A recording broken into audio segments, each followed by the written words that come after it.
ஒரு கோடைக்கால பொழுதில் செய்தித்தாளில் பயங்கரமான கொலையை பற்றி வாசித்தோம். ஒரு முதிய பெண் மற்றும் அவளது மகள், இவங்க 2 பேரும் ரூமார்க் எனும் தெருவில் உள்ள ஒரு பழைய வீட்டின் 4வது மாடியில் வாழ்ந்தாங்க. அவளது மகளை யாரோ கழுத்தை நெரிச்சு கொண்டிருக்காங்க. தாயின் உடல் வீட்டோட பின்புறத்தில் தலை வெட்டப்பட்ட நிலையில இருந்துச்சு. ஆனால் அந்த கத்தி வீட்டின் உள்ளே இருந்தது. அந்த இரவு பெண்ணோட அலறல் சத்தத்தை கேட்டு அக்கம் பக்கத்தினர் ஓடி வந்திருக்காங்க. அவங்க 4வது மாடிக்கு சென்று கதவை உடைச்சு உள்ள போனப்போ அங்க யாருமே இல்லை. அந்த கதவும் ஜன்னல்களும் உள்புறமா போட்டப்பட்டு இருந்துச்சு. அந்த கொலையாளி கதவை உடைக்காம உள்ளேயும் வெளியேயும் எப்படி போயிருக்க முடியும்?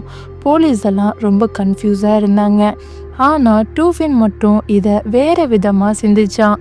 டூஃபின் இந்த மர்மமான கொலையை எப்படி சிந்திச்சு கொலையாளிய கண்டுபிடிக்கிறாரான்னு நாவலை முழுவதுமா கேட்டு தெரிஞ்சுக்கலாம்.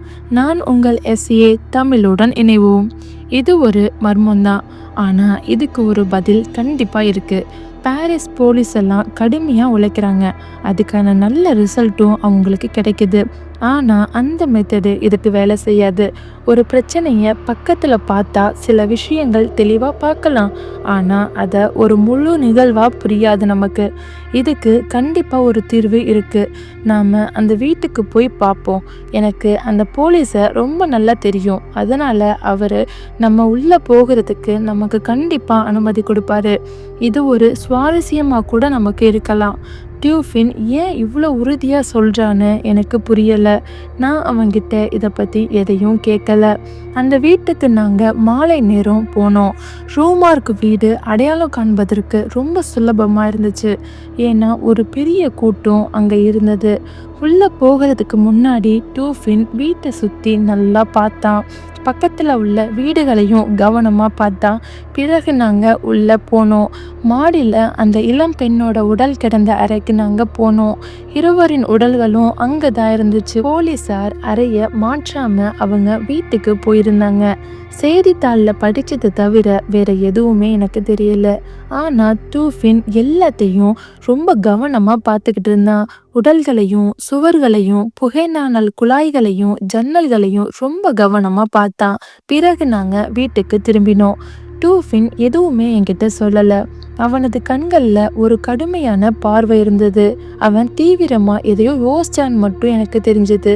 அடுத்த நாள் காலையில் டூஃபின் என் ரூமுக்கு வந்தான். என்ன நிமிர்ந்து பார்த்து கேட்டான், நீ நேற்று வீட்டில் ஏதாச்சும் விசித்திரமாக கவனிச்சியா? நான் சொன்னேன், எனக்கு செய்தித்தாளில் வந்ததை தவிர வேறு எதுவுமே எனக்கு தெரியல. எனக்கு ஒன்றும் பெருசாக புரியலை. சரி, ஓகே, நீ சொல்லு டூஃபின். இந்த கொடூரமான கொலையை எப்படி விளக்க முடியும்? கொலைக்காரன் என்ன அசாதாரண சக்தியை பயன்படுத்தினான்? அங்கே கேட்ட குரல் யாருடையது? அங்கே இறந்த பெண்ணை தவிர வேற யாருமே இல்லை. ஆனால் யாருமே வெளியே போக முடியாத சூழ்நிலையும் கூட. அந்த ரூமு ஒரு அவல நிலையில இருந்துச்சு. நெருப்பு தொட்டியில தலைகீழா கிடந்துச்சு அந்த உடல். முதிய பெண்ணோட தலை துண்டிக்கப்பட்டு வெளியே பின்னால கிடந்துச்சு. இந்த சம்பவம் வியப்பானது தான், ஆனா தீர்க்கவே முடியாத ஒரு மர்மம்லாம் ஒன்றும் கிடையாது. என்ன நடந்தது என்பதுக்கு பதிலா நாம இது இப்படி நடக்காத ஒன்று எப்படி நடந்திருக்கும் என்பதை தான் நம்ம யோசிக்கணும். போலீஸாருக்கு விளக்க முடியாத விஷயங்களே எனக்கு வழிகாட்டும். உண்மையில எனக்கு ஏற்கனவே பதில் கிடைச்சிருச்சு. நான் ரொம்ப ஆச்சரியப்பட்டேன். என்னால் ஒரு வார்த்தையும் பேச முடியல டூஃபின் கிட்ட. வேகமாக கதவின் பக்கம் டூஃபின் பார்த்தா. நான் இப்போ ஒரு நபருக்காக வெயிட் பண்ணுறேன். அவனுக்கு இந்த கொடூரமான கொலையை பற்றி ஏதோ ஒரு உண்மை அவனுக்கு தெரியும். நான் அவன்தான் குற்றவாளின்னு நினைக்கல, ஆனால் அவனுக்கு உண்மை கண்டிப்பாக தெரியும் குற்றவாளியை பற்றி. என்னோட யூகம் கரெக்டாக இருந்தா இன்னைக்கு இதுக்கான பதில் நமக்கு கிடைக்கும் என்று டியூஃபின் சொன்னான். அவன் இந்த அறைக்கு எப்போ வேணாலும் வரலாம். இது உண்மையாக வராமல் கூட போகலாம், ஆனால் அவன் வரதுக்கு தான் அதிக வாய்ப்பு இருக்கு. அந்த நபர் யாரு? எப்படி கண்டுபிடிச்ச? சொல்லு டியூஃபின். நான் சொல்கிறேன், கேளு. நாம் ஒரு நபருக்காக வெயிட் பண்ணுறோமே, அவனை நான் பார்த்ததே இல்லை. அதுவரை என் எண்ணங்களை சொல்கிறேன், நீ நல்லா கேளு. அந்த வீட்டுக்கு வெளியே இருந்தவங்க கேட்ட குரல் கொல்லப்பட்ட பெண்களோட குரலாக இருக்கவே முடியாது. அந்த ரூமில் வேற யாரோ இருந்திருக்கணும். ஏன்னா முதிய பெண் தன்னோட மகளை கொலை செய்துட்டு பிறகு தற்கொலை பண்ணிருக்கிறதுக்கான எந்த ஒரு சான்றுமே இல்லை. அவருக்கு அவளது மகளோட உடலை தூக்கி அங்க வைக்க வாய்ப்பே இல்லை.